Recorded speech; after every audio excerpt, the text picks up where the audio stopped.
Muy buenos días, muy buenas tardes, muy buenas noches. Tengan todos ustedes, mis queridos amigos, mis queridas amigas y por supuesto, claro que sí, todos ustedes, los que están en medio. Bienvenidos una vez más a su programa favorito, El Círculo de Lectura. Y bueno, estamos aquí porque estamos leyendo esta historia de terror, porque sí es una historia de terror, güey, ¿no? La historia o los relatos de esta entrevista bastante a modo, ¿no? Ya no vamos a decir mediocre, porque luego la gente mediocre se ofende. A Miguel de la Madrid Hurtado, hecha por el señor Jorge Castaña.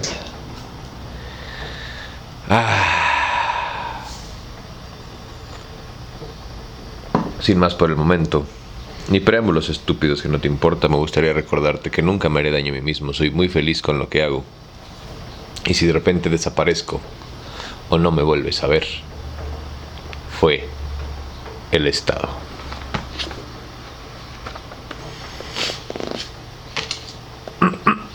En una nota, a propósito del llamado Fondo de Desprestigio contra José López Portillo, dice José Ramón López Portillo en su tesis: de la Madrid confirmó la existencia de tal fondo, pero dijo que se opuso a él y que le advirtió a los exbanqueros que la indemnización no procedería si siguiera operando el fondo. Pero el clamor para enjuiciar a López Portillo por la presunta corrupción llevó de la Madrid a investigar seriamente el asunto. Contra la tradicional intocabilidad de los presidentes mexicanos, según de la Madrid, no se le encontró nada a López Portillo. Así fue. Cuando termine el gobierno y hay una gran irritación contra López Portillo, sobre todo alentada por el sector privado y los norteamericanos, empezaron a pedir que yo actuara en contra de él.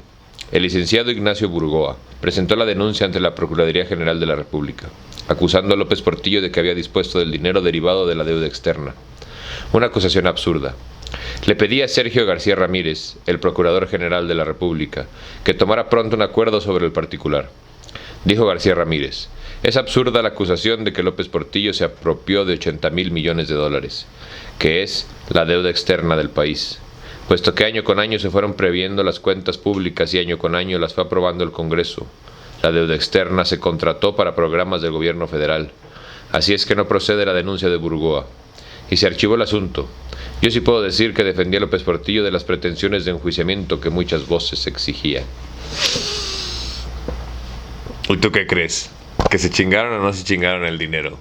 Ya, digámoslo, güey. O sea, obviamente se lo metieron hasta por donde no pudieron, güey. El licenciado Luis Echeverría dice que el momento de más soledad y más difícil de un presidente es formar el gabinete, porque ahí ya sabe uno que están metiendo a los que van a ser, o algunos de los que quizá van a ser. ¿Quiénes eran en los que usted estaba pensando al formar su gabinete en 1982? Empecé a pensar en el gabinete en el mes de octubre. Ya faltaban 2 meses, ya tenía que tomar providencias, tenía que hacer algunas consultas, algunas investigaciones, y me incliné a llevar a mi gabinete a una gran parte de los que trabajaron conmigo en la campaña y de los que habían sido colaboradores míos en la época anterior. Fue así como escogí a Manuel Bartlett, que había sido mi asesor político cuando yo era secretario de Programación y Presupuesto. ¿Qué no ese todavía figura en nuestra política mexicana? ¿Ese, el mismo, o probablemente sea su hijo, güey? ¿Nepotismo? Que había sido mi asesor político cuando yo era secretario de Programación y Presupuesto, que había sido mi secretario general del partido y un elemento fundamental en la campaña. Fue así como me incliné por Carlos Salinas, qué miedo, que había trabajado conmigo desde la Secretaría de Hacienda, luego en Programación y Presupuesto. A Bernardo Sepúlveda se le nombró secretario de Asuntos Internacionales del PRI y López Portillo lo manda de embajador a Washington, consultándomelo, con lo que estuve de acuerdo. En materia del gabinete económico traté de tener uno de pensamiento homogéneo. Pensaba que se había perdido mucho tiempo en las polémicas internas durante los gobiernos de Echeverría y de López Portillo, y que al presidente le habían puesto con frecuencia a sus colaboradores en situaciones muy difíciles, porque tenía muy dividida la opinión del gabinete. El presidente se inclinaba siempre por la decisión salomónica, pero en materia económica Yo creía que o se tomaba una decisión o se tomaba la otra, no medias soluciones. Mi gabinete económico fue bastante homogéneo, por lo menos de pensamiento, de tesis económicas fundamentales. Si tenía sus divergencias en materia de instrumentación, de oportunidad, de estilo, pues no eran grandes divergencias. En materia de Fuerzas Armadas, busqué a los escalones superiores del escalafón. No tenía relación de amistad con ninguno de los dos cuerpos, ni con Defensa ni con Marina, pero sabía cuáles eran de los candidatos más abocados. Qué casualidad que después del 68 el ejército haya roto relaciones con estos mugrosos. Qué casualidad. Pero sabía que cuáles eran los candidatos más abocados. Tomé en cuenta la opinión de los titulares anteriores, del general Galván, del almirante Cházaro, y llegué a esta conclusión. En realidad no tuve que hacer un gabinete de composición política, como dicen que otros presidentes han tenido que hacerlo, favoreciendo a distintos grupos, a distintas tendencias. Me sentía con plena libertad. ¿Crees que en algún momento el ejército se haya dado cuenta que eran unos traidores a la patria? Porque si se dieron cuenta, eso los vuelve cómplices. Ahí nomás se las dejo de tarea a mis queridos traidores a la patria. El licenciado Luis Echeverría... López Portillo no le pidió que cuidara a nadie. No. Ni a sus hermanas ni a sus hijos que tenían el poder. Digo. A nadie. Al único que me pidió que cuidara fue a su padre. Me dijo: mire, Jorge Castañeda, ha sido un secretario de Relaciones Exteriores muy noble, muy leal. Y yo quisiera que lo nombrara embajador en París. Total, güey, pues si las embajadas son para los amigos, no para las cuestiones sociales o democráticas, güey. Fue la única recomendación que me hizo. De los demás secretarios, nada. Es más, ni siquiera quiso opinar sobre la composición de las cámaras, ni de diputados ni de senadores. Yo, por atención, cuando ya estaba haciendo la composición de cámaras, le dije: señor presidente, ya tengo unas propuestas, un esquema, y quisiera que usted las conociera y que opinara. Me dijo: no, ya no es mi obligación, ya no es mi responsabilidad. Va a ser un congreso que va a trabajar con usted. Usted intervenga con el partido y los sectores y haga su composición. No intervino para nada. Del gabinete que usted nombra, ¿cuáles eran en su mente, desde el arranque, posibles candidatos a la sucesión? En el arranque no tenía una idea muy clara de quiénes iban a pintar para candidatos. En principio, pero no por las personas. Sabía que iban a pintar los tradicionales: el secretario de Gobernación, el secretario de Hacienda, pero no en razón de la persona. Más bien pensé: por lo pronto empezamos a trabajar y ya de acuerdo con la experiencia y con la opinión pública irán destacando los que sean probables candidatos. Pero en el momento de nombrarlos, ¿no pensó usted en ellos? No nombré a ninguno como eventual precandidato. Los quería de secretarios primero. ¿Cuándo los empieza a ver como candidatos, como precandidatos? Bueno, pues en todo el curso del gobierno, al ver su comportamiento, su eficacia, al ver la relación de la opinión pública, en relación con los resultados. ¿Qué tan importante fue el affair Silva Herzog? ¿Qué no Silva Herzog también todavía figura en tu política actual? Hoy, 2025, acuérdate este libro, estamos entrevistando a Echeverría, güey. Bueno, fue un parteaguas. Fue un episodio muy molesto para mí porque Chucho Silva Herzog había sido amigo mío desde los principios de nuestra vida pública, desde el Banco de México. Éramos muy amigos en lo personal. Éramos amigos familiarmente y pensé que él era un prospecto importante. Silva Herzog.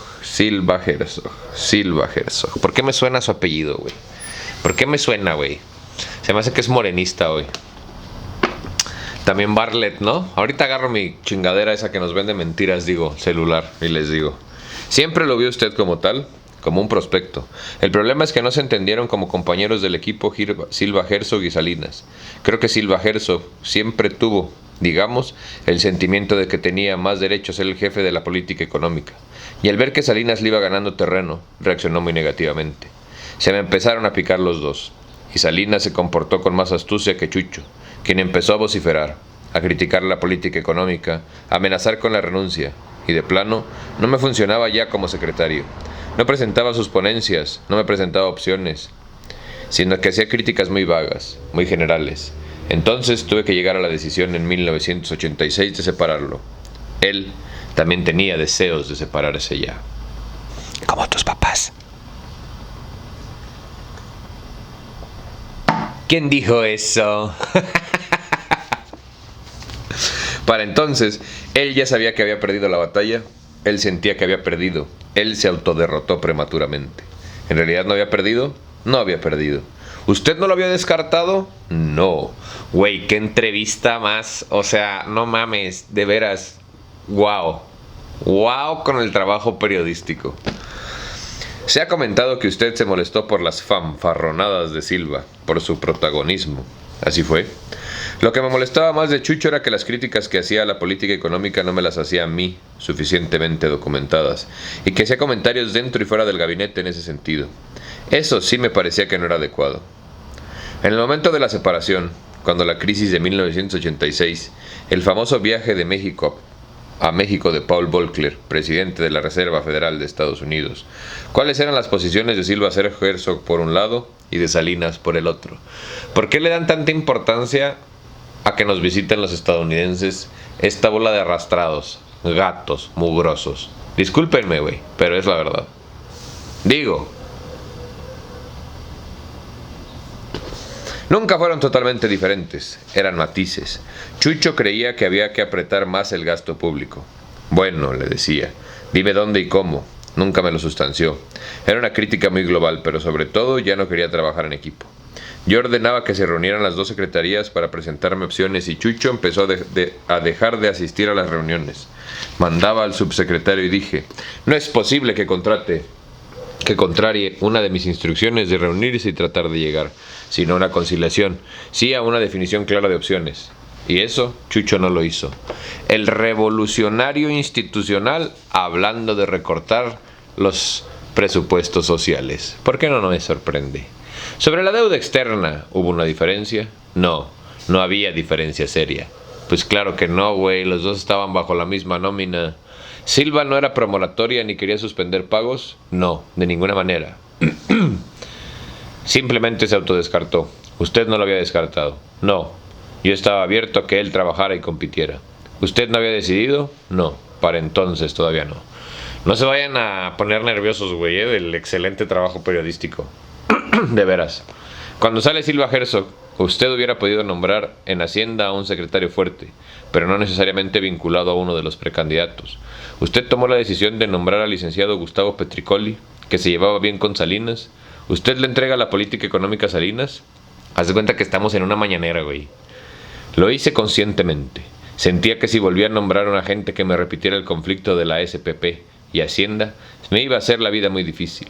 Preferí nombrar a Petricoli, quien yo sabía que tenía por temperamento un espíritu eminentemente negociador, y que además llevaba una buena relación con Salinas de Gortari.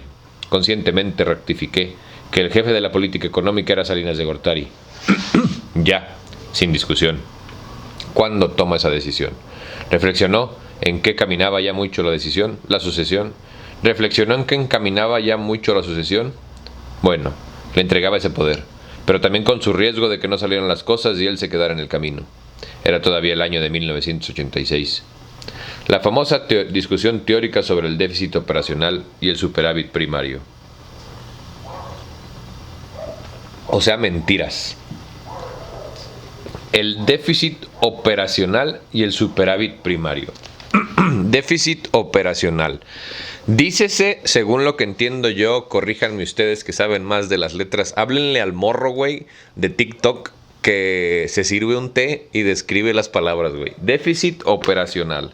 Según yo entiendo, un déficit operacional es una baja o algo menor en la operación, ¿no? O sea, si estamos hablando del déficit operacional del presupuesto, pues el presupuesto tenía un déficit, güey.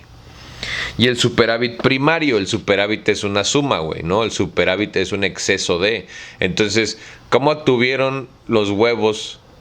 No estoy bien informado, güey, pero si me dices que con estas dos definiciones promovieron el pedo de la deuda externa, qué analfabeto ha estado mi país toda la vida, güey. El déficit operacional y el superávit primario.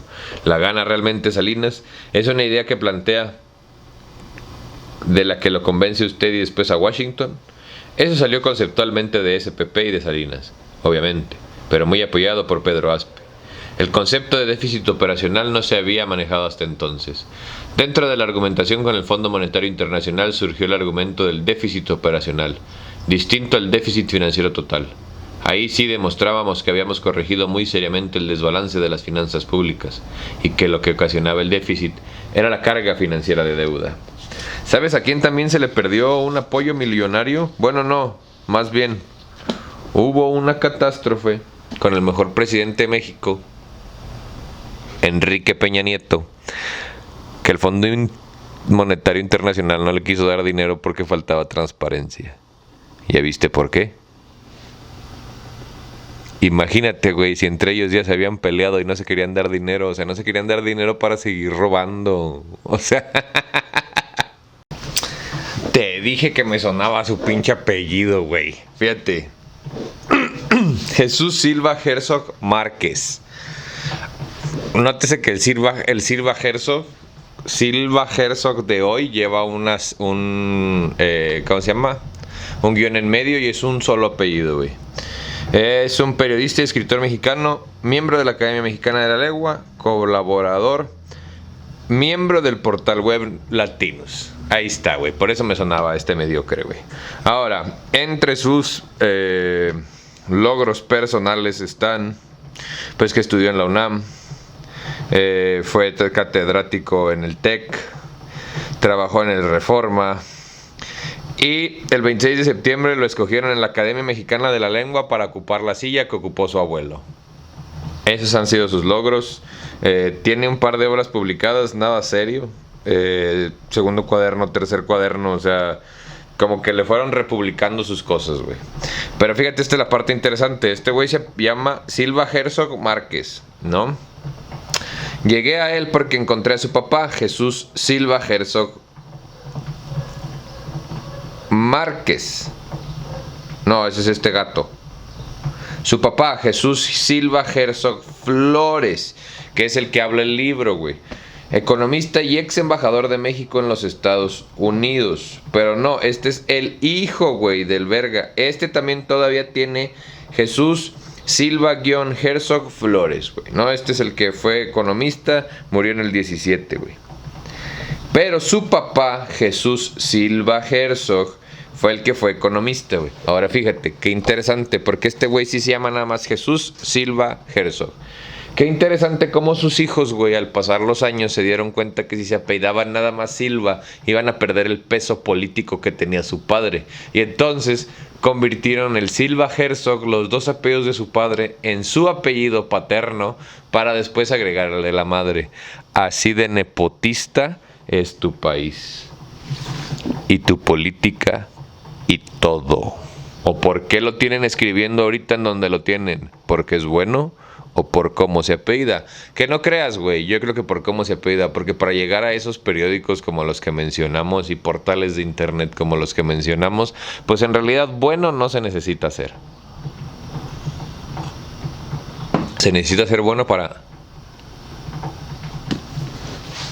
¿A poco no, mis queridos caramelos del gobierno? Y el que quiera que me invite a un programa en vivo a ver si tiene huevos.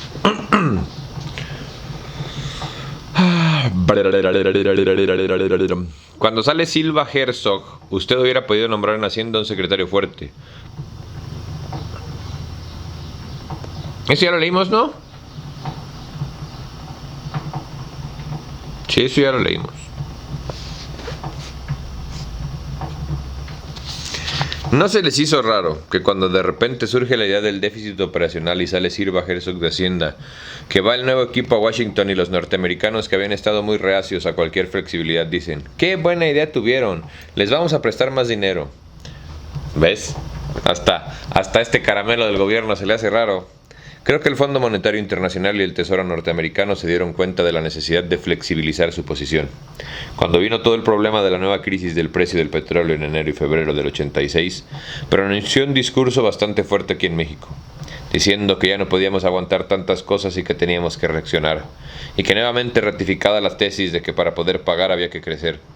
Ya me puse más fuerte y más rígido, aprovechando el cambio de secretario de Hacienda, y Gustavo Petricoli ya puede ir al fondo a pelear las cosas con mucho mayor firmeza.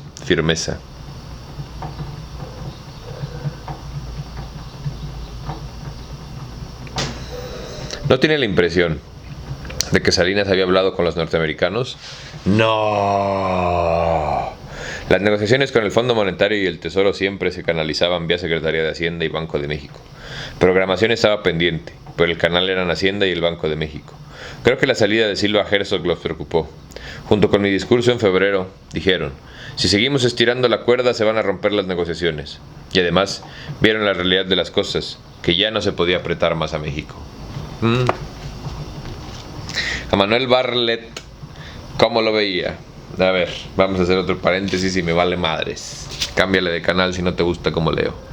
Vamos a hacer una investigación periodística sobre Manuel Bartlett. Manuel Bartlett, ex director general de la Comisión Federal de Electricidad. ¿Tú crees que sea este? Padres, Manuel Bartlett Bautista, ex gobernador de Tabaco. Se me hace que es este, güey. Tenosique Juárez. Hijos, Manuel Bartlett, ajá.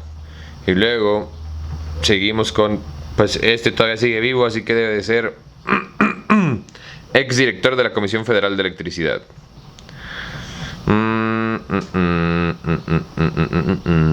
A ver, vamos a ver dónde andan sus hijos. Alejandra Bartlett Álvarez. No dice. León Manuel Bartlett tampoco dice.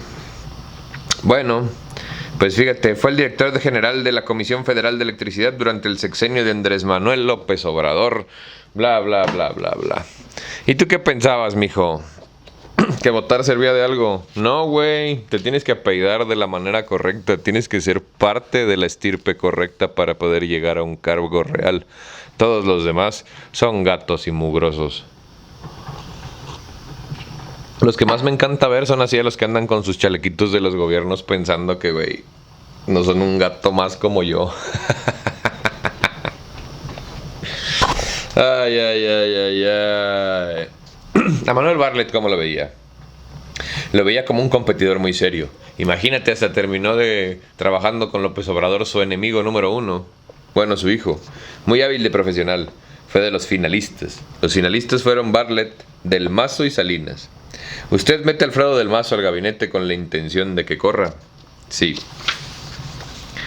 ¿Para eso claramente? ¿Para ver si puede? Sí. Y que hubiera otra opción. ¿Para que hubiera otra opción o para ver si ganaba? No, para que hubiera una opción. Tuve que enviar a Francisco de la Bastida a Sinaloa, porque iba a postularse Manuel Cloutier como candidato del PAN. La Bastida, güey, otro apellido acá de estirpe panista, güey. Entonces dije, ahí necesito un gallo fuerte. Y por eso enviamos a la Bastida a Sinaloa. Y la Bastida se la ganó a Cloutier de buena ley. Y fue un excelente gobernador. Del Mazo, con quien tengo relaciones muy cercanas de amistad, él es mi compadre. Quería venirse a trabajar acá en el gabinete. Se abrió el hueco de energía y minas. E invité a Alfredo, sabiendo que cuando llegara iba a ser un prospecto. Sí, güey, a mí no me engañan. Según yo, la Bastida hasta se propuso como precandidato a la presidencia por el PAN, güey. Escuche esa mamada.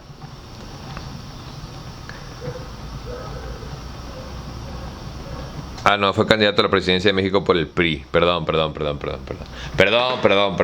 Yo también me equivoco, aunque sea poquitas veces. ¿Quiénes se movieron más? ¿Se estaban moviendo todos? Pues se movían todos, pero fundamentalmente Bartlett, Del Mazo y Salinas. En alguna medida Ramón Aguirre también se movió, y los que no se movieron muy dinámicamente fueron García Ramírez y González Avelar. Creo que dijeron, ahí le entramos y a lo mejor nos cae, pero no se movieron. ¿Y Silva Herzog sí se movió? Pero Silva Herzog ya estaba fuera en 1986. Pero entre el 83 y 86 sí se movió. Sí movió, pero como secretario de Hacienda. A Chucho siempre le ha gustado lucir. Es muy protagonista. Como secretario de Hacienda sí se movía muy bien, pero no en relación con la sucesión presidencial. Hizo un muy buen trabajo en la reestructuración de la deuda externa y en el proceso de modernización bancaria. Entonces, los que más se movían eran los tres. ¿Se movían dentro de los cánones o se movían demasiado? Creo que todos respetaron las normas de la discreción, de no rebasar límites. Ninguno realmente se me salió de esas normas. Hacían su trabajo como secretarios y, aprovechando su posición de secretarios, fueron tejiendo una red de simpatías y de apoyos. ¿Cuándo toma usted la decisión? Creo que la tomé en el curso de la segunda quincena de septiembre. ¿Tan tarde? Sí. ¿No había usted decidido ya? No había decidido realmente. Dije, voy a esperar a ver cómo se presentan las cosas, cómo reacciona la opinión pública, las fuerzas reales del poder. que el PRI complete la auscultación. Estaba muy atento desde luego a lo que decía la prensa. Tenía pláticas obviamente con los gobernadores, con los líderes políticos. Entonces, así me fui encaminando hasta el momento de la decisión. Creo que tomé la decisión en la última semana de septiembre y la comuniqué el día 4 de octubre. En el círculo cercano a usted, ¿cómo estaban alineados los personajes? Se dijo, por ejemplo, que Emilio Gamboa tuvo un papel clave. Emilio simpatizaba desde luego con Salinas, Miguel Alonso, el de Comunicación Social también, sin que me lo dijeran muy explícitamente, porque eran muy respetuosos. Yo sabía que simpatizaban con Salinas, sabía más o menos la posición de los secretarios de Estado por quien tenían simpatías o por quien tenían temores, que también es otra manera en que se forma la decisión. A Salinas lo puso el gringo, güey, para que vendieran el país, nacionalizaran todo, güey, o sea, empezara realmente el neoliberalismo a todo lo que da, güey. La historia se encargará de darnos la razón, güey. ¿Algún temor le resultó particularmente importante? No. En el círculo cercano a usted, ¿cómo estaban alineados los personajes? Se dijo, por ejemplo, que Emilio Gamboa tuvo un papel clave. Sí, Emilio simpatizaba desde luego con Salinas. Manuel Alonso, que la chingada. ¿Algún temor le resultó particularmente importante? Había temor respecto al temperamento de Bartlett, lo serio, lo fuerte de carácter. ¿Se lo mencionaban? ¿Se lo hacían saber los secretarios? Bueno, me lo mencionaban algunos, sí, y los gobernadores y los líderes sociales. Y Del Mazo tuvo su roncha de simpatizantes. Yo sabía quiénes eran más o menos. Él trabajó su precandidatura. Además, le dimos prácticamente autorización a partir de agosto de que se moviera. Hubo alguien que ocupara el papel que José Ramón López Portillo desempeñó en el sexenio anterior en el grupo de sus colaboradores más cercanos. ¿Hubo alguien que desempeñara el papel que desempeñó el hijo del presidente actual en tu gabinete? No, los más cercanos eran Gamboa, Alonso, pero también muy respetuosos conmigo y nunca me hicieron pronunciamientos explícitos. Pero yo sabía que tenían simpatías mayores por Salinas. Oye, güey, ¿y la democracia cómo funciona? Como los griegos. La trivia de hoy es: ¿en qué democracia vivimos realmente? ¿La griega, la romana o la que te venden actualmente? Quiero que seas muy precavido cuando lo pienses. Quiero que investigues un poco antes de decidir, güey. Y te voy a dar una palabra clave para la trivia de hoy: feministas, güey. Ahí te la dejo, tarea. ¿Le ayudaron a Salinas? Es posible que sí, no de manera directa, pero no se daba cuenta. Llegó a pescar detalles de la rapidez con la que Gamboa me pedía las citas de acuerdo con Salinas, el de muy buen entendimiento de Alonso con Salinas en materia de comunicación social, pero hasta ahí. Nunca ellos me dijeron: oiga, licenciado, le queremos decir que nosotros opinamos esto en favor de fulano. Nunca se llevó el tema a eso. ¿Los gobernadores llegaron a opinar abiertamente? Sí. Opinaron unos a favor de Bartlett, otros a favor de Salinas principalmente. Menos con Del Mazo. A nivel empresarios estaba muy dividida la opinión. También entre Salinas y Bartlett y Del Mazo.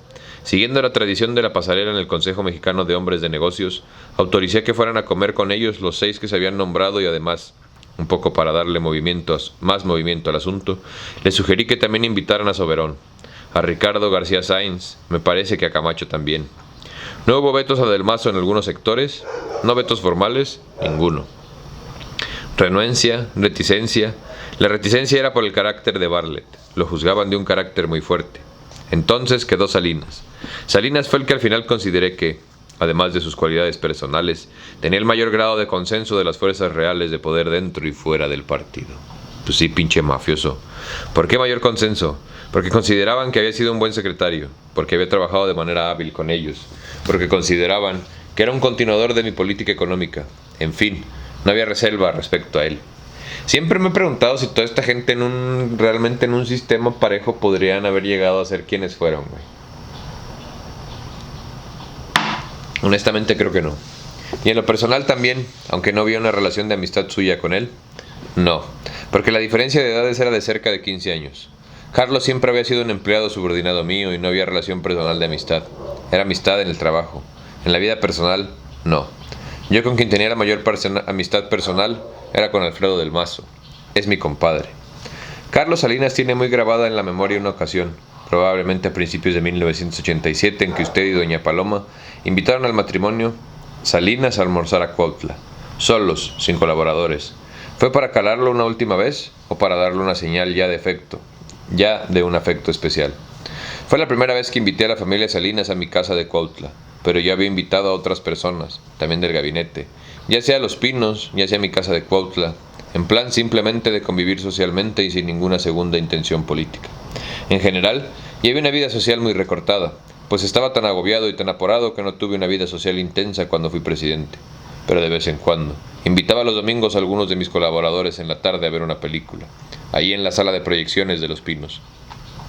Me acuerdo que iban Manuel Barlet, Francisco Rojas, Alfredo del Mazo y Cuautla también. Invité a varios de mis colaboradores. No fue caso único, ni fue una señal.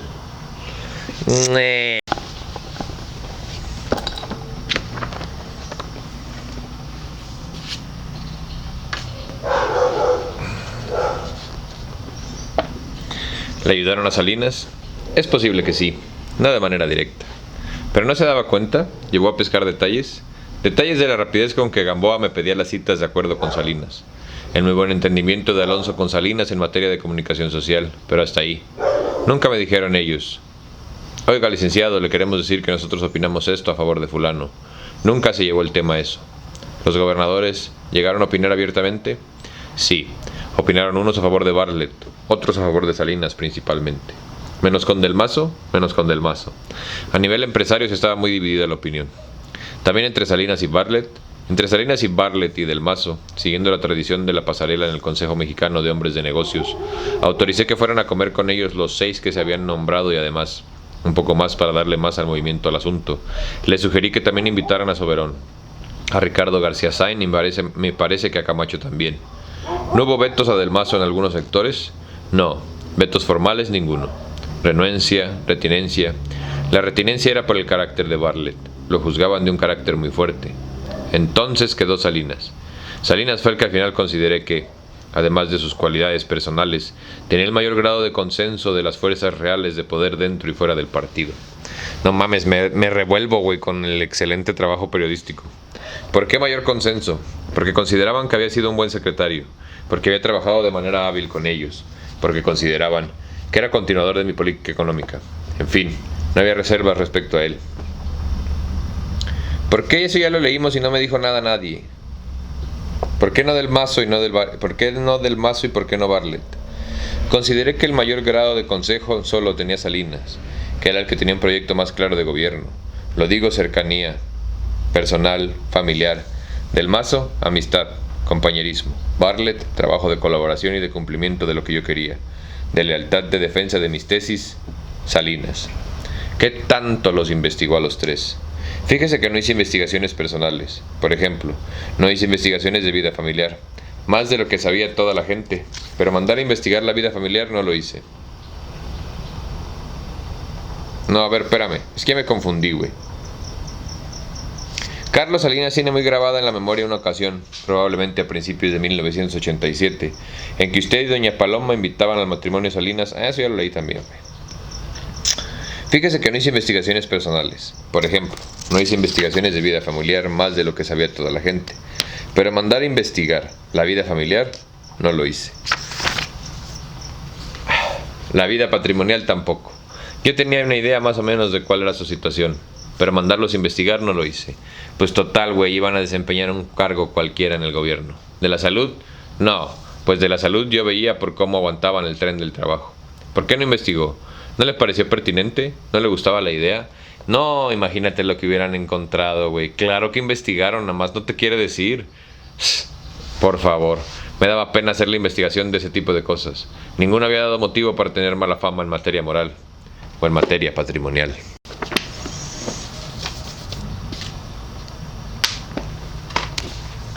¿Por qué no investigó? ¿No le pareció pertinente? ¿No le gustaba la idea? Me daba pena hacer la investigación de ese tipo de cosas. Ninguno había dado motivo para tener una mala fama en materia moral o en materia patrimonial. En el caso de dos de ellos, eran de familias ya adineradas, Salinas y Del Mazo, y Manuel Barlet en alguna medida. A Bartlett su papá le dejó cierta situación patrimonial. Ninguno era extraordinariamente rico. Eran de clase media alta burocrática. No vivían con ostentación. Media alta burocrática, o sea, eran políticos. ¿Cuál media alta, güey? O sea, hay obreros y hay capitalistas, güey. Punto. Todos los demás están en medio y son obreros. Pero no les voy a dar teorías de clase hoy. ¿No le pareció a usted que valiera la pena investigar? No, tampoco quise investigar la vida familiar personal. Sabía más o menos cuál era su vida familiar. Sabía que algunos eran medio traviesos en ese aspecto, pero las travesuras no llegaban a ser un riesgo para la estabilidad familiar, hasta donde yo captaba las cosas. ¿No le pareció a usted un asunto pertinente? Sí, quizá en el futuro se tenga que ser más cuidadoso en ese aspecto, aunque da pena mezclar vida privada y vida pública. Pero, según las cosas van evolucionando, no solamente en México, sino en el mundo, también al rato vamos a tener la supervigilancia de la vida íntima de los candidatos y de los presidentes. Y por lo menos hay que saber en qué terreno se pisa, qué vulnerabilidades hay. Pero, en ese sentido, durante la campaña de Salinas no hubo mayor ataque, ni a su vida íntima ni a su conducta patrimonial. No lo hubo. No hay pruebas, pero la fortuna de los Salinas en ese momento solo era explicable por don Raúl Salinas, ¿no? Sí, sabía que don Raúl tenía dinero. Creía y que ya don Raúl estaba lejos y que veía que Carlos era bastante independiente de don Raúl. Nótese, búscale dónde están hoy los Salinas, güey. Nada más para que veas la honestidad y la capacidad de personas que son. Tú ahí chécale en qué hotel están guardados. Digo, en qué hotel están pasando sus vacaciones permanentes. Uno, por lo menos, ese tal Raúl. ¿Usted no vio a la familia Salinas como un grupo muy cohesionado, como un clan, como una especie de ánimo revanchista? No lo aprecié así. Pues no, güey, este güey ya estaba en la nómina de los Salinas. Ay. A veces me da mucho coraje leer este libro, güey. Ya hasta me aburrí. Es más, por mi salud mental, mañana seguimos.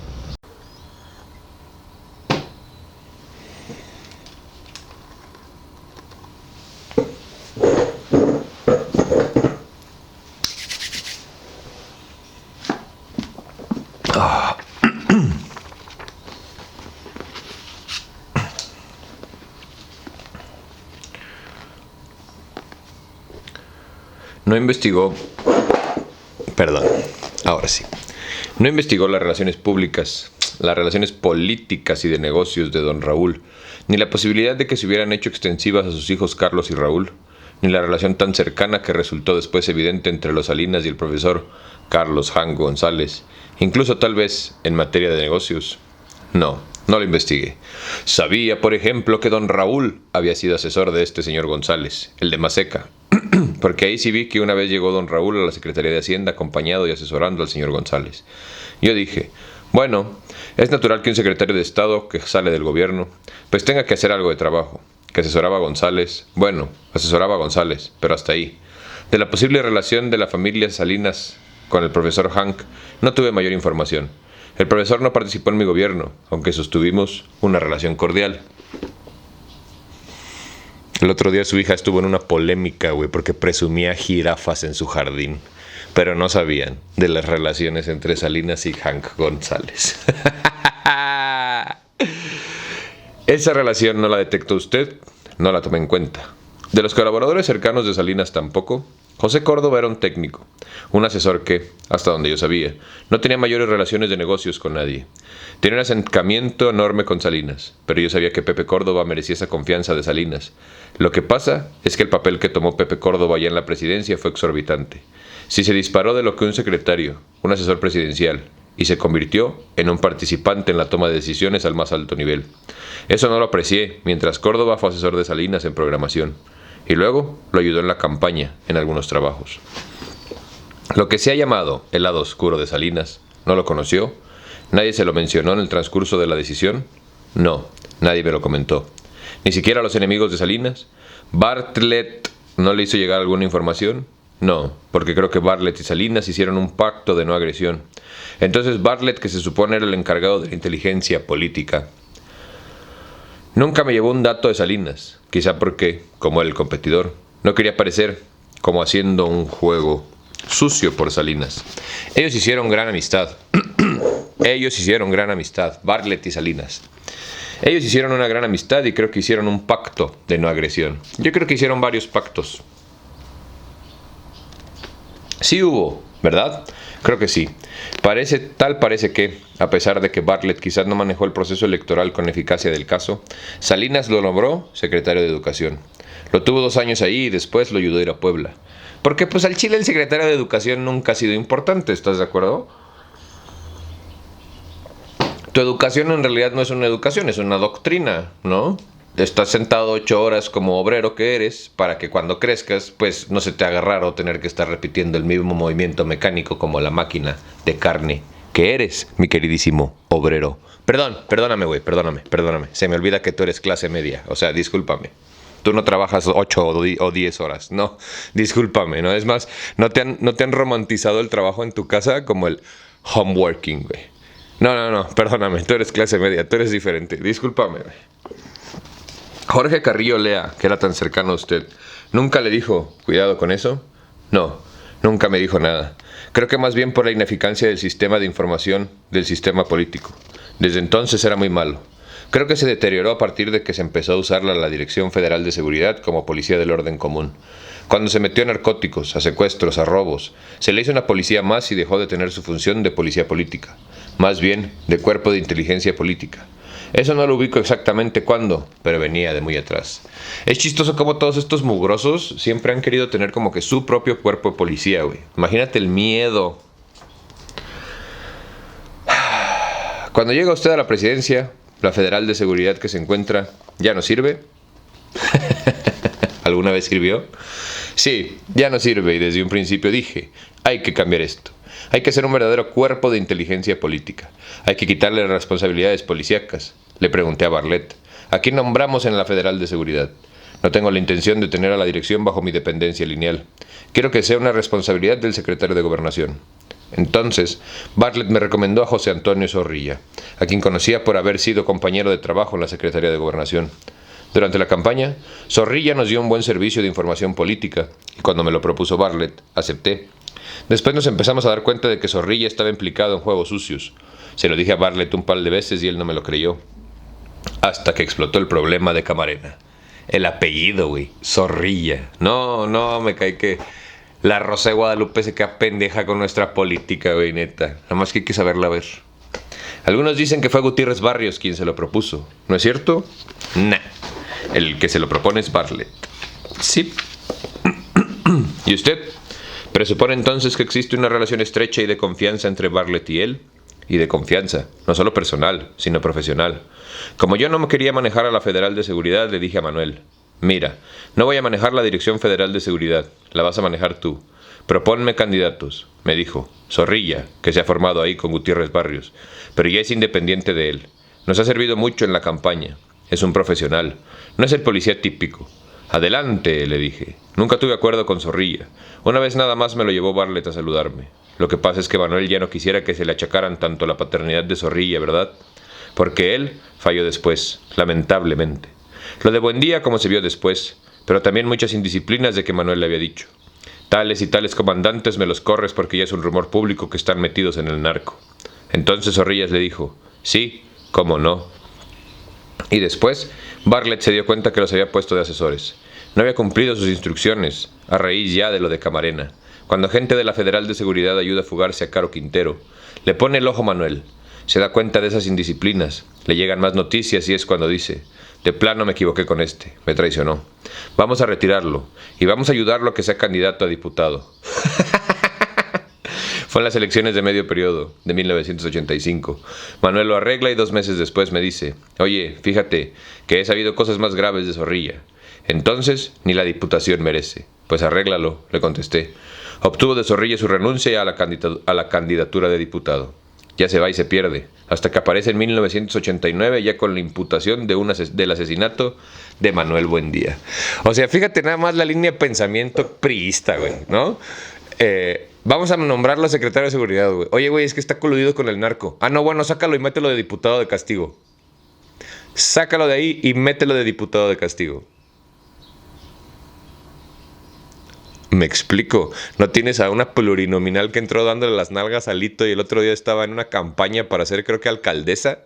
O sea, esa realmente es nuestra política mexicana, güey. Y dices que tus profesores de política en cualquier universidad que vayas no son mediocres. ¿Alguno te había cuestionado estas cosas? No, entonces son unos mediocres, güey. Punto.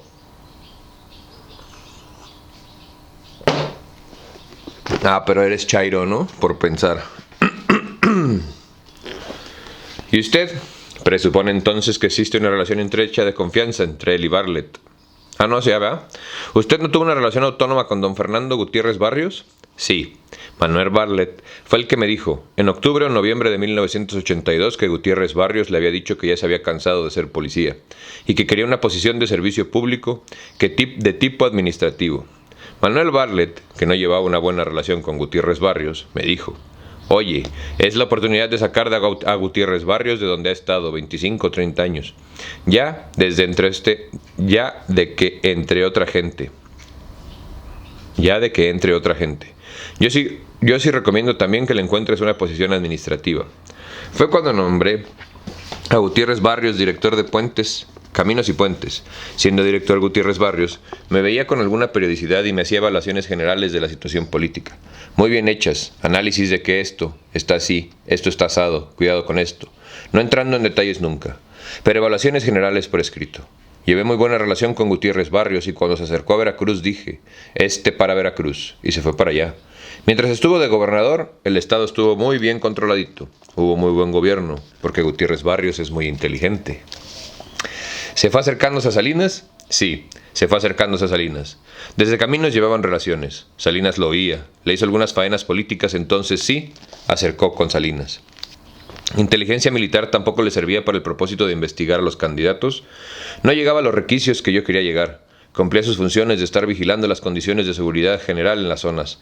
Pero ya, sofisticaciones de información política, no las tenía. Para eso necesitamos al Estado de Israel, güey. O sea, obvio. Tampoco la pedí. No, en ese aspecto no la pedí. Es difícil, comprendo, al secretario de Gobernación que es un competidor natural, cuando se le diga, oye, dime cómo son tus compañeros, qué familias tienen, qué vida personal tienen. Es muy difícil. Creo que el presidente, en ese aspecto, si es que quiere hacer las investigaciones, tiene que usar otros mecanismos diferentes del cuerpo de seguridad dependiente de Gobernación. Pero eso ya es otro papel. En la medida que el presidente se llena de responsabilidades lineales, en esta medida también pierde eficacia. Pero sí son datos importantes. Se ha dicho que en 1987 se creó una burbuja económica financiera artificial. Se mantuvo la economía en una situación artificialmente sana, que después revienta en noviembre de aquel año. O sea, no se dice. Salinas le quitó 2 ceros a la moneda, güey. Cuando era chiquito me confundió un vergo porque íbamos a la tienda y le decían a mi jefe que por unos chicles eran 2,000 pesos, güey. Y yo era así como de, güey, es un vergo de dinero por un puto chicle, ¿no? Y después, güey, como 2 años después llegábamos a la tienda y ya costaban 50 centavos. Y era así como de, oye, ¿y el resto del dinero qué le pasó? Eso yo lo viví. Nadie me lo platicó. Se ha dicho que en el 87 se creó una burbuja económica financiera artificial. Se mantuvo la economía en una situación artificialmente sana que después revienta en noviembre de aquel año. En el 86 dimos una prestón bastante fuerte y pudimos controlar la crisis del petróleo. Digo, la pudimos controlar en la medida que la economía se cayó en menor proporción a la caída del petróleo. En la medida que no hubo nuevamente una crisis financiera, en la medida en que logramos un nuevo acuerdo con el Fondo Monetario Internacional, o sea, le vendimos el alma a los pinches judíos, y la tesorería norteamericana. En 1986 fue un año horrible. Lo libramos y al final del año todos sentíamos que habíamos salido del hoyo negro. En el 87 empieza todavía con una inflación muy fuerte, pero todo el arrastre que venía del terremoto del 85, la crisis petrolera del 86, la masacre de estudiantes y el 87, es el año de la sucesión. Es muy posible que si dejamos de apretar lo que hubiera sido en otros años conveniente, toda la gente estaba muy contenta, porque 87 venía muy bien. Venía con recuperación económica, con confianza, pero teníamos el gran peso de la inflación, y lo advertí en mi informe presidencial del 1 de septiembre de 1987, que las cosas iban mejorando notablemente, pero que todavía teníamos el gran problema de la inflación. Así las cosas. Vino el crack bursátil internacional de octubre y entonces empezó a asustar a la gente otra vez. Empezó a sacar dinero y se nos vino otra vez la crisis que nos obligó a devaluar y nos indujo a buscar un plan donde la estabilización heterodoxo, que fue el Plan de Solidaridad Económica. O sea, ya desde esa época estaban devaluando mi moneda, porque el Fondo Monetario Internacional, ¿no? Y como dijo aquí mi tío, ¿dónde dijo que le vendimos el alma a los judíos? En fin, ¿para qué seguimos dándole vueltas a lo mismo? Tu presidenta, ¿de dónde es? Pero del 86 al 87, ¿no tiene usted la impresión de que las cifras del programa de aliento y crecimiento resultaron exageradas? ¿No le maquillaron las cifras a usted? Secretaría de PP, ¿no? SPP, ¿qué es SPP, güey? No traigo mi espejo. ¿Y Salinas, no le presentan un panorama demasiado optimista? Bueno, optimista sí, porque habíamos salido del 86 y porque el país necesitaba tener un respiro después del apretón brutal. A propósito, Carlos Salinas ha dicho: ¿no les parece que esta entrevista se trata más de Salinas que del mugroso que está contestando? Digo, o sea, güey, llevamos, ¿qué? ¿20 minutos haciéndole preguntas sobre Carlos Salinas? El siguiente güey que van a entrevistar es Carlos Salinas. O sea, ¿te das cuenta de la importancia de ese fulano en la política mexicana? A propósito, Carlos Salinas ha dicho: hubo un descuido en la devaluación. Otro de los precandidatos finalistas responde: no hubo tal descuido, sino un manejo de la economía para que aguantara hasta la candidatura de Salinas. ¿Usted qué cree? No era por la candidatura de Salinas, sino por las condiciones objetivas de que era el año de la sucesión, y además era necesario darle al país un respiro. Después de lo que habíamos pasado con los terremotos y del tremendo año del 86, yo ya sentía que darle otro apretón al país, pues ya corría yo riesgos serios. Probablemente bajamos la guardia, visto ya el contexto político de años sucesorios, pero eso nos permitió salir adelante. ¿Fue un descuido la devaluación? No. Después del crack bursátil, las fugas de capital fueron muy importantes. O sea, fue una devaluación provocada por las circunstancias, no una medida preventiva o deliberada del gobierno. Es decir, ya no había remedio. Creo que se presenta el crack de la bolsa y entonces la comunidad económica se da cuenta de cosas que había querido hacer a un lado. Como que seguíamos con una inflación muy fuerte, como que la bolsa mexicana se había inflado excesivamente. Ahí sí creo que hubo un descuido en el manejo de la política del mercado de valores. Se dejó inflar demasiado el mercado. Ahí sí creo que nos falló. ¿Descuido de quién? De Hacienda, de la Comisión Nacional de Valores y del Banco de México. ¿Por algún motivo en particular? Incapacidad. Cuando ya usted toma la decisión a favor de Salinas, ¿sabía que podía crear una turbulencia interna en el PRI? Bueno, incluso se me creó con la corriente democrática, con Cuauhtémoc Cárdenas, el que sería el primer presidente, bueno, el primer político que a mí me tocó luchar por la presidencia más de una vez, güey. O sea, así como Andrés Manuel se aventó 2 o 3 campañas políticas antes de que le robaran la presidencia y pudiera ser presidente, güey, pregúntenle a Cuauhtémoc Cárdenas sobre resiliencia y resistencia y cómo echar a perder un partido político. Bueno, incluso se me creó con la corriente democrática, con Cuauhtémoc Cárdenas y con Porfirio Muñoz Ledo, y con el grupo que los acompañó. Pero no creía que Cuauhtémoc y Porfirio iban a levantar el movimiento, que fueran capaces de hacerlo. Francamente lo subestimé. Creí que era simplemente una posición personal, una ambición de poder personal, una oposición a la política económica, pero no creí que fueran a ser capaces de levantar la oposición que lograron levantar. Pues estaban acostumbrados a que nadie les dijera nada, güey. Como ahorita, ¿no? Como viven acostumbrados a que nadie se queje porque somos una bola de tibios. Bueno, son, porque yo soy puro fuego. ¿Cree usted que eso fue espontáneo o lo dejó actuar el aparato? Y el propio Bartlett quizá. Posiblemente sí se descubre ese aspecto, porque también lo subestimamos. Bartlett subestimó a Cuauhtémoc y a Porfirio. ¿No cree usted que los dejó hacer? No, no creo. Bartlett no les jugó rudo a usted y a Salinas después de haber perdido. No se resintió. No sé. No, de que se resintió sí. Todos los que pierden se resienten. Bueno, se ve en su misma actitud. El trato personal, la moral se les baja. Alfredo del Mazo fue el más afectado, sobre todo después de este error que cometió con creer que era García Ramírez. ¿Por qué me suena también Alfredo del Mazo, güey? Ahorita, así, actual, 2025. Y hablando de eso, pues acuérdate, güey, el que se enoja pierde y el que pierde se enoja. Entonces, ¿qué? ¿Qué sucedió? Según las informaciones que recibí, hubo amigos de Del Mazo que le fueron a decir que era Sergio. No sé con base en qué, pero hubo amigos como Heriberto Galindo que dijeron: no eres tú, es García Ramírez. Creo que a Del Mazo le vino un impacto muy emotivo. un impacto emotivo muy fuerte. Se sintió muy mal y al mismo tiempo sintió la necesidad de mostrar su disciplina y su adhesión. Entonces felicitó públicamente a García Ramírez. Cometió un error. Y gracias a que García Ramírez se portó muy discreto, muy serio, no pasó el asunto a mayores. Entonces llamé el mismo día del Mazo y le dije, oye, ¿qué pasó? Bueno, recibí informaciones de que era García Ramírez. Incluso me llegó el comentario de que tu hijo Federico le había dicho en una cena de amigos y me lo transmitieron. Yo le dije, oye Alfredo, ¿de cuándo acá sabes tú que utilizo a mi hijo Federico para transmitir decisiones mías? No, pues me equivoqué. ¿Te equivocaste? Pues disciplínate y ve a ver a Salinas y muéstrale tu adhesión públicamente. Y ahí muere el incidente. O sea, ve y agacha la cabeza ante el futuro rey.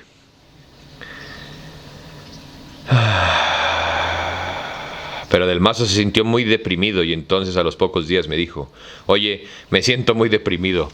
¡Wow! No, o sea, de veras que no puedo, güey, con la mediocridad literaria.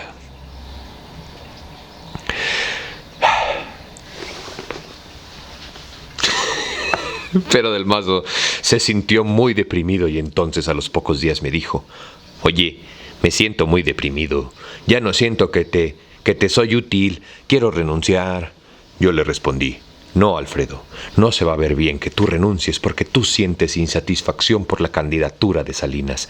Eso te va a perjudicar políticamente en el futuro. Espérate.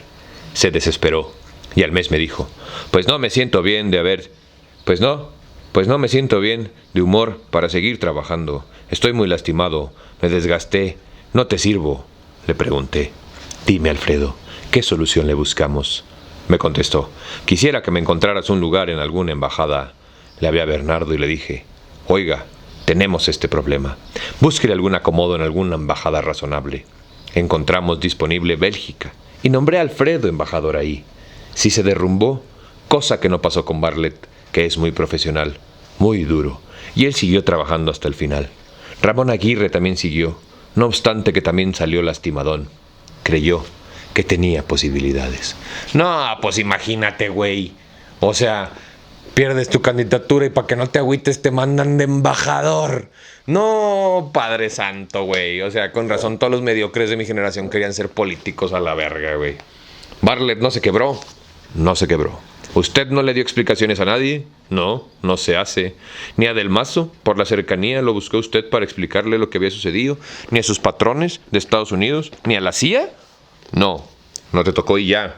Y nada más. No, ninguna otra explicación. Creo que cometí un error en el proceso al no haberle avisado de manera expresa a los contendientes que no eran. Me confié de mandar recados vía el presidente del partido. Le dije a Jorge de la Vega, háblales a todos que no se muevan hasta que no haya señales claras. Pero no lo hice. Entonces, quizá ahí tuve una falta de previsión. Machete, dile a los soldados que no brinquen. No creo que le haya visto esa película, güey. Cuando se decide por Carlos Salinas, ¿lo comenta con alguien? No, con nadie. Ni con mi esposa, ni con mis hijos, ni con Gamboa, con nadie. Absolutamente con nadie. Ni a Jorge de la Vega le había dicho de Salinas. Es más, este güey no hablaba ni en el espejo con nadie, güey. Es el único político discreto que hemos tenido en México. Pero de la Vega. Cuando se decide por Carlos Salinas, ¿lo comenta con alguien? No, con nadie. Ni con mi esposa, ni con mis hijos, ni con Gamboa. Con nadie. Absolutamente nadie. Ni a Jorge de la Vega le había dicho de Salinas. Pero de la Vega lo intuía. Probablemente lo intuía, pero no se lo dije. Yo le había dicho, mira Jorge, dime tú después de haber consultado con tus compañeros cuál es la terna final. Entonces Jorge me la expresó. La terna final, después de haber consultado, son Bartlett, Del Mazo, Salinas, y ahora queremos que usted nos diga su opinión. Entonces ya le di en favor de Salinas. Pedí que cada miembro del comité ejecutivo se expresara y todos lo hicieron a favor de Salinas. Entonces ya se había tomado la decisión. Después hicimos unas elecciones para que la gente para que el pueblo piense que tiene la capacidad de elegir, ¿no? Pero la teoría del libre albedrío. Fuera de la quina, nadie tuvo un problema con Salinas. Ningún problema. Y los que lo tuvieron, los desaparecimos. Sentí que teníamos el dominio del aparato. Ya después se vino la campaña donde se produjeron distintos eventos. No cabe duda que de la situación económica y social ya nos había perjudicado. y también creo que Salinas, condujo la campaña en tal forma que no tuvo al partido muy cerca de él, ni que lo ocupara, güey, o sea, el PRI es de él. Luego, con un grupo muy pequeño a manejar la campaña, hizo a un lado a Jorge de la Vega, al resto de la diligencia del partido, y no se coordinó en forma suficiente con los gobernadores. Eso fue otro elemento que explica los resultados de julio de 1988. Al Chile los voy a extrañar mucho si desaparezco después de este libro, güey, pero ustedes investiguen sobre el grupo Atlacomulco. ¿Tuvo usted dudas en algún momento de la campaña? Mire, yo tenía observaciones, tenía dudas de cómo se estaba llevando adelante la campaña, pero ya no me sentía en condiciones de tomar una intervención muy directa. Como había tenido la experiencia de que López Portillo me había dejado mano libre para todo, con esa enseñanza, con esa experiencia personal, traté igual a Salinas.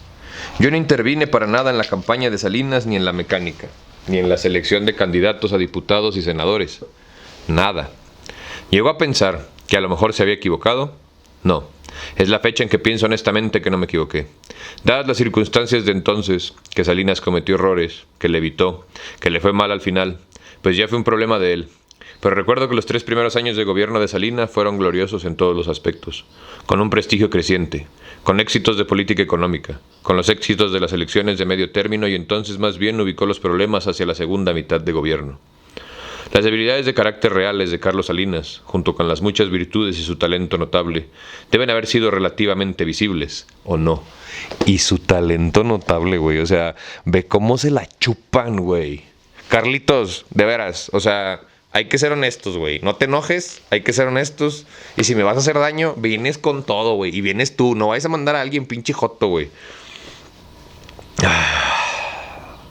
Los voy a extrañar. Nunca me haré daño a mí mismo, güey. Nunca me pondría en una situación de riesgo. Jamás. No estoy deprimido, ni tengo ningún problema de adicción. No tomo, güey, ni siquiera. Entonces, si me pasa algo misteriosamente, fue el Estado, güey. Así, yo culpo al Estado de todo lo que me pase, güey. Y pobres de ustedes donde no hagan un desmadre, güey. Vengo y les jalo las patas a todos, no me reten. Pero no llegó usted a dudar. Ah, no, espera, tiempo, güey. ¿Llegó a pensar en el que a lo mejor se había equivocado? No, es la fecha que pienso honestamente que no me equivoqué. Dadas las circunstancias entonces, que Salinas cometió errores, que le evitó, que le fue mal al final, pero ya fue un problema de él. Pero recuerdo que los primeros 3 años de gobierno de Salinas fueron gloriosos en todos los aspectos, con un prestigio creciente, con éxitos de política económica, con los éxitos en las elecciones de medio término y entonces más bien ubicó los problemas hacia la segunda mitad del gobierno. Las debilidades de carácter reales de Carlos Salinas. Carlos Salinas no tiene ninguna debilidad de carácter, güey. Junto con las muchas virtudes y su talento notable, deben haber sido relativamente visibles, ¿no? Claro que sí, mi pelón. Pero cuando se hacen los juicios de las personas, se hace un balance. Bueno, tiene esto positivo, tiene esto negativo. ¿Qué pesa más? Nadie puede llegar a la presidencia siendo un ángel químicamente puro. Todos llegamos con virtudes y defectos. Entonces creo que se nos hace un balance. Ding ding ding ding ding ding ding ding ding ding ding ding ding ding ding ding ding ding ding. Felicidades, amigos, llegamos a la... No me acuerdo cuántas verdades ha dicho este verga, porque probablemente han sido muy pocas, pero creo que ha sido la primera real que dice y la vamos a volver a leer, ¿no? Pero cuando se hacen los juicios de las personas, se hace un balance. Bueno, tiene esto positivo, tiene esto negativo. ¿Qué pesa más? Nadie puede llegar a la presidencia siendo un ángel químicamente puro. Todos llegamos con virtudes y defectos. Entonces creo que se nos hace un balance. Bravo, bravo, bravo. La neta, hay que saber reconocer, güey. Bravo. Continuemos hablando mal de ellos. Bueno, no hablando de lo que hicieron, güey, ¿no? Hablando mal, o sea, sus acciones hablarán por ellos, ¿no? Ustedes no crean que yo los estoy criticando, yo solo estoy juzgando la historia. Y... como espero que la historia me juzgue a mí. Pero ¿no llegó usted a dudar? No, ni es el momento en que dude. Cuando tomamos la decisión era el candidato más adecuado, que después reaccionó mal al frente al poder, que después pareció que dejó correr demasiado el asunto del hermano. No tú, cometió otro tipo de errores políticos, que en lo de 1944 se derrumbó el problema chiapaneco. Eso ya es... En 1994 se derrumbó con el problema chiapaneco. Eso ya es otro problema. Que se equivocó en la estimación de la política del tipo del cambio, que proteccionismo, esa es otra historia. ¿Dónde estabas el 1 de enero de 1994 cuando el EZLN tomó Toluca? Sí, así es, amigo mío. Tomó Toluca. No la caseta, no, güey, el estado completo de Toluca. Y algún día te platico cómo nosotros lo vivimos porque tengo un tío que es militar. Vete a la verga, güey. ¿Usted cree que el método tradicional de elección del candidato fue un mecanismo funcional? Era hasta donde podíamos llegar. Creo que no estamos preparados para una apertura política más amplia de lo que pudimos hacer. Yo di el paso aquel, el de la pasarela. Fue un avance en el que el partido dijo, estos son los 6, que el partido los invitó a que se expusieran públicamente. Fue un avance. Creo que no hay que aferrarnos al pasado en forma alguna para seguir con el mismo proceso de selección. Creo que ese proceso va a tener que ser mucho más abierto. Pues diles a tus compatriotas de ahorita el 2025, güey, porque sigue siendo dedazo tras dedazo, o al que le dé las nalgas al Alito. Si en lugar de ser una decisión del presidente saliente, inapelable, irreversible, si hubiera habido un mecanismo de conversión de primarias y Salinas vence a Bartlett, por ejemplo, Bartlett hubiera aceptado, sin más. Sí, creo que se hubiera aceptado. Hubiera competido con más vigor. El problema de aquel tiempo es que ante la falta de experiencia y ante la cultura política que teníamos, haber dejado sueltas las cosas nos hubiera provocado probablemente serias divisiones en el partido. Sí, no, pues los cabos sueltos no le gustan a nadie, güey, ¿no? No vaya a ser que después de años vengan a morderte el culo. No. Nunca dejen cabos sueltos, amigos. Hay que hacerle caso al PRI. ¿Usted cree que Porfirio y Cuauhtémoc estaban con Bartlett y que en el fondo rompen porque se dan cuenta de que Bartlett no va a ser? Más bien mi percepción fue que ellos decían, cualquiera menos Salinas. También creo, sinceramente, que estaban muy críticos de mi política económica en los dos aspectos que la caracterizaron más notablemente, que fueron la compactación de tamaño del sector público y la liberación de la política comercial. Eso, que había sido parte de nuestra cultura política, a ellos no les penetró, no le entendieron. Veían a Salinas como el continuador de esta política. Y ahora más que una pregunta voy a hacer un statement porque pinche pregunta mide medio párrafo, ñero, se pasó de baby. Manuel Camacho tiene una teoría a propósito de Cuauhtémoc y su escisión. Parece acá como me voy a sentir, güey, haciendo esta pregunta como reporterucho de la mañanera, güey. Manuel Camacho tiene una teoría a propósito de Cuauhtémoc y su escisión.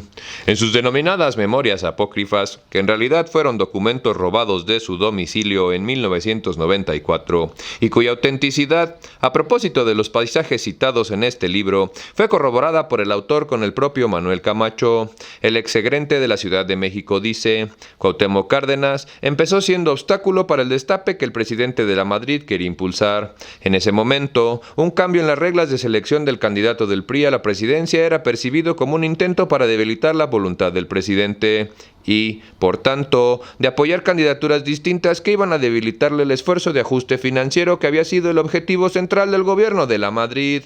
Por esa percepción, desde ese momento, presionar a de la Madrid era combatir a Salinas y a combatir a Cárdenas era apoyar a de la Madrid y, por tanto, aumentar las posibilidades de alcanzar la candidatura. Aunque no había ninguna diferencia personal previa, los intereses políticos de Salinas y de Cárdenas desde entonces se fueron dividiendo. ¿Qué comentario le merece? Evidentemente, la corriente democrática que encabezaron Cuauhtémoc y Porfirio tenía como contenido sustancial la protesta ante la política económica y la oposición a Carlos Salinas. En consecuencia, querían que el presidente de la República dejara juego libre adentro del partido la decisión, pensando que en juego libre podrían tener más posibilidades de llegar a algo o de negociar la candidatura.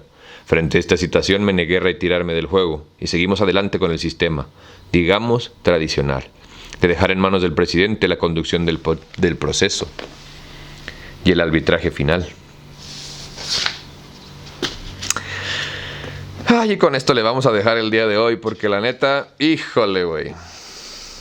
Ya me da más risa que coraje, la neta, ¿no? Y qué bueno que tengamos la oportunidad de hacer este ejercicio. Al final, el que no conoce su historia, pues está condenado a repetirla. Sí, el que no conoce su historia está condenado a repetirla. Entonces, fíjate cómo... ¿O qué coincidencias hay, no? ¿Qué coincidencias encuentras tú hoy con la política de hoy? Y la única manera realmente de conocer nuestra política es haciendo este tipo de ejercicios. no me voy a disculpar por tener una opinión, ni no me voy a disculpar por tener una conciencia política. Si te ofende, pues güey, qué pendejo, la neta. O sea, la verdad duele, ñero. Así. O sea, discúlpame, ¿no? Yo sé que mucha de la cultura política que tienes es una doctrina. Sé que te han enseñado que si en tu casa son de un color, los demás son nacos, ¿no? Que tener una opinión política diferente del tipo izquierda es puta como pecado, ¿no? Todos hablan del comunismo como si fuera algo malo, pero realmente nadie lo conoce ni nadie lo entiende. Para que haya comunismo ocupa no haber gobierno, papacito. Entonces todos los países que te dicen que hay un gobierno comunista, pues en realidad te están diciendo mentiras y tú las estás aceptando, mi todo imbécil, porque ni siquiera eres para conocer los conceptos con los que te engañan. Entonces, hacen falta más voces así, que no nos dé pena ni miedo decir las cosas, güey. Intelectualidad que no esté amarrada a ninguna cartera política, ni ideológica, ni religiosa. Aquí que venga el padre lo hago llorar, güey. Pero igual discuto con el budista, que voy a discutir con el testículo de Jehová, que por cierto cuando tocan en mi casa ya mejor se cruzan. Porque sí los he dejado pasar, sí me he sentado a platicar con ellos. Si quieres que nunca vuelvan a tu casa, diles que busquen o investiguen fuera de las páginas que les dan los testículos de Jehová. By the way, en Sudamérica ya no es considerada una religión, es un culto o una secta. Aguas. Entonces, no sé qué decirte, güey, ¿no? Honestamente, la situación política tiene que ser discutida. No podemos seguir viviendo con esta situación o con este tema todo pendejo del pasado de que ni de política ni de religión se habla en la mesa. Aunque gracias a eso hemos llegado a este tipo de situaciones mentales, gracias a que en la mesa de mi casa no se podía hablar de política ni de religión, entonces tuve que aprender de política y de religión fuera, así, con ellos. Muchísimas gracias a ti por venir. Muchísimas gracias a ti por ser como eres. Y que viva la revolución.